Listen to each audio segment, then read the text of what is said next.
Hello and welcome to a very special episode of the Grand Prix 24/7 podcast. I'm your host Will, and as always I'm joined by Ben and Paul for our annual Formula One Awards show. Over the next 3 episodes we'll be running through 11 different awards that we'll be awarding to teams, drivers and anyone else involved in Formula One during the 2020 season. Today we will be awarding the Best Newsmaker of the Year, Biggest Story of the Year, Best Race of the Year and Biggest Disappointment of the Year. So without further ado, let's see what we decided.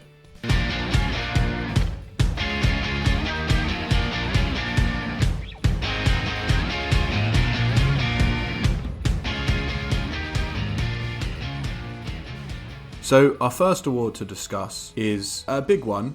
It's the Newsmaker of the Year. This is an individual who has made more news stories for us on the website than anyone else this season. Ben, I'll go to you first. Well, there's a lot of different ways you can take this, but my candidate for Newsmaker of the Year is Lawrence Stroll.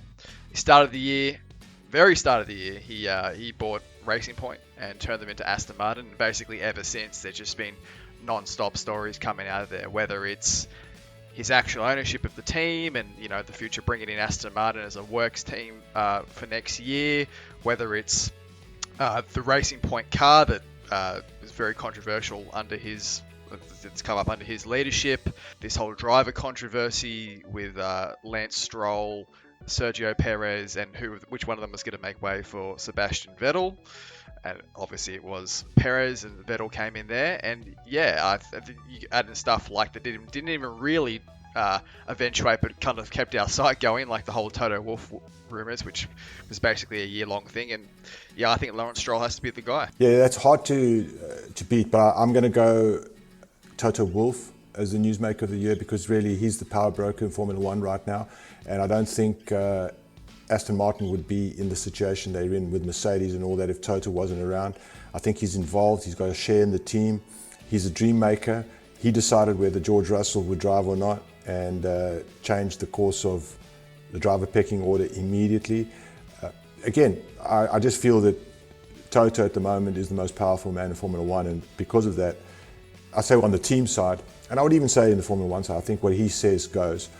And I would give him the Newsmaker because he constantly delivered, and as Ben said, I would give Lawrence a close second, but without Toto, Lawrence wouldn't be where he is, I don't think. In terms of the Formula One situation, I think with Toto involved, Aston Martin's going to be a force from the minute they get, because they've already got a copycat chassis. They've got a good chassis. There's no doubt about it.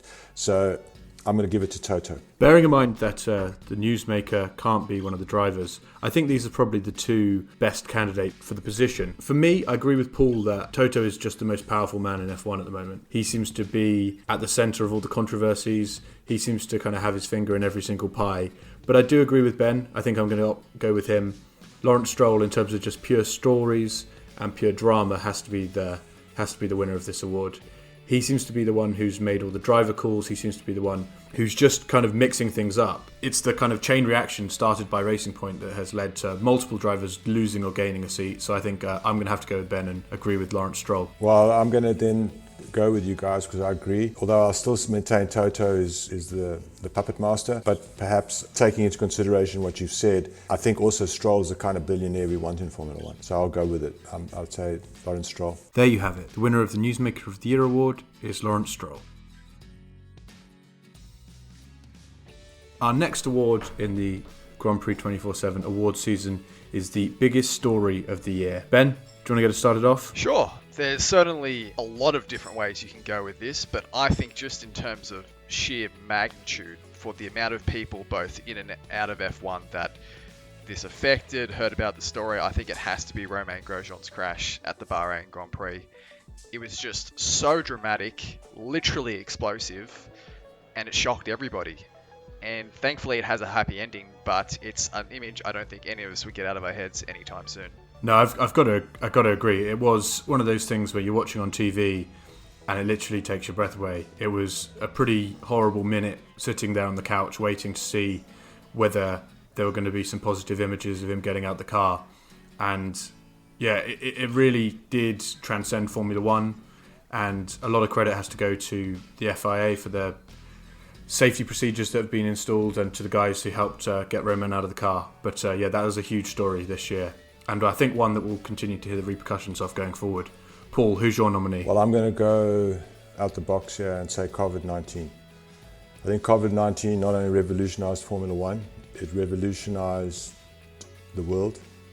We will not be living life again like we lived a year ago. So yeah, the Romain Grosjean thing was incredible. It was like, I get gooseflesh when I think about it. Huge repercussions, but I don't think it compares to COVID. I mean, COVID changed the calendar, changed drivers, got the world champion was sick. So I'm going to stick COVID out there. Yeah, so actually the answer I had written down for this award was COVID-19. In terms of the, as Paul says, the kind of huge effect it had on absolutely everything. So we went from delaying the start of the season. We actually had all the teams out in Australia. We then had this massive gap. We then had the changing in the way that the season was structured so we wouldn't have the summer break. It was just ridiculous. To think that we completed 17 races in 23 weeks is just unheard of, and something I don't think anyone would ever have expected from Formula One. So, yeah, I agree with Paul. I'm going to have to go with COVID. Everything about this season was defined by the global pandemic, the fact that everyone was wearing masks, the lack of fans in the stands. I think it was just the biggest thing that made this a different season and a unique one. So I'm going to have to agree with Paul. Ben, can you abide by that, or are you fuming that we didn't go with your Romain Grosjean suggestion? No, I can absolutely get on board with that. And the thing as well is, to your guys' point, it's changed a lot about this sport. I mean, a lot of the discussions that teams had about leveling the playing field only really accelerated once COVID-19 sort of hit home financially. And those things will affect the sport long after COVID-19 is in the rearview mirror. So I can absolutely get on board with that. Yeah, that's a really good point. Paul, I guess you agree, but when you consider that the 2021 regulations were delayed a year, that was supposed to be like the new dawn for Formula One, and we're going to have to wait another year. Yeah, that's why I say I think the impact was huge, and I'm not trying to undermine Ben's nomination of Romain Grosjean, because it did bring into stark realization, because as you mentioned, there were several seconds where we didn't know if he was going to die, and there was this whole life-death thing, and I think that's very important that people understand that our sport is incredibly dangerous. However, at the same time, you can't argue. COVID-19 just impacted everything. It's going to impact the future too. As you said, it's already stalled the regulations to 2022. The way teams are run, everything, the whole thing is just going to be quite massive. We'll see massive repercussions for years to come. Well, there we have it. By a 2-1 majority, the story of the year is COVID-19. For our third award, we're going for the best race of the year. Ben, I'll let you start. In a year which was dominated by one team, we surprisingly had a bunch of great races, but the one that stood out for me was the Italian Grand Prix. Pierre Gasly's win came out of absolutely nowhere, and it wasn't just Pierre Gasly, it was Carlos Sainz and Lance Stroll joining him on the podium, and it was just wall-to-wall bonkers. It was everything you would hope for out of a Formula One race. It had, accidents and passing, and this big surprise with Gasly in an AlphaTauri, which has never looked like a race-winning car, even though it's not a bad car, ending up on the top step of the podium. And I think, in a lot of ways, it could be the race that saves Pierre Gasly's career as well. So, yeah, for me, it has to be Monza. For me, without doubt, this was an incredible season with some incredible races. But to be honest with you, the Turkish Grand Prix stands out for me. But before I go on that, you got to mention Mugello, you got to mention Imola, Portimao. They brought a whole lot of cool stuff to the table, as well as the Bahrain short circuit. And there was some incredible stuff going on the whole season. But the reality for me is the Turkish Grand Prix epitomized what Formula One is about in this current era. First of all, you had Lewis triumphing for the 7th time, matching Michael Schumacher, which is historic. And the way he did it, the way the guy did it, there was no one who would have said Lewis was the one. That was one of those races that I'm sure Mercedes had written off. But Lewis came big on that day. He brought his A game big time, committed the Lewis we know, and he went and he won a race, probably the most unlikely race he could have won. He lapped Bottas, absolutely destroyed Valtteri, and it really puts the window on Formula One at this moment in terms of who is the best driver combination team of this era, and you can't argue it. It is Lewis. He's absolutely at the top of his game, keeps rising, and that race just showed it. Just showed that when the chips are down and you want someone to come and deliver the heavy hitting, Lewis was there. I had the Italian Grand Prix written down, but I think Paul's actually persuaded me. I think in terms of just the significance of Hamilton's achievement at that race, thinking when the first thought that he could actually win the race while he sat in fifth kind of cropped into your head, you're like, no way can he actually do this. And then to watch him just nurse those tyres to the finish, but also just kind of picking up pace lap after lap. It was an absolutely incredible performance. But not just that, we had Lance Stroll leading for half the race. He took pole position. You had Max Verstappen closing him down and then doing the huge spin, which was pretty incredible that he didn't end up in the wall. You had Valtteri Bottas. I think it was 6 spins. He was going for Felipe Massa's record from Silverstone 2008. It just was a race that had absolutely everything. You had a world champion being crowned, but not just a world champion, a record-equaling world champion. You had Sebastian Vettel back on the podium after a horror year with Ferrari. So yeah, I think Paul has persuaded me. But Ben, just as a consolation, Monza was my initial choice because how can you not love a guy that got shunted down from the Red Bull because he wasn't performing and then going and winning a Grand Prix in the 7th best car on the grid? How can you not love that? Yeah, well, I know it's the other way around. And as I said, this is sort of a testament to the great year that we had. That we had these fantastic races, even though the actual championship itself was so straightforward. And yeah, to think that races like Nürburgring, Portimao, Mugello, some of the races we had kind of early on as well, the Silverstone race that Max won. We've had so many great races this season, and I know everyone wants that championship battle at the front, but in terms of dramatic Grand Prix, there are probably only like 3 or 4 that didn't really kick off. So yeah, what a great year for just entertaining one-off events. That last moment where Seb got out of his car, helmet off, went straight up to Lewis, firm handshake.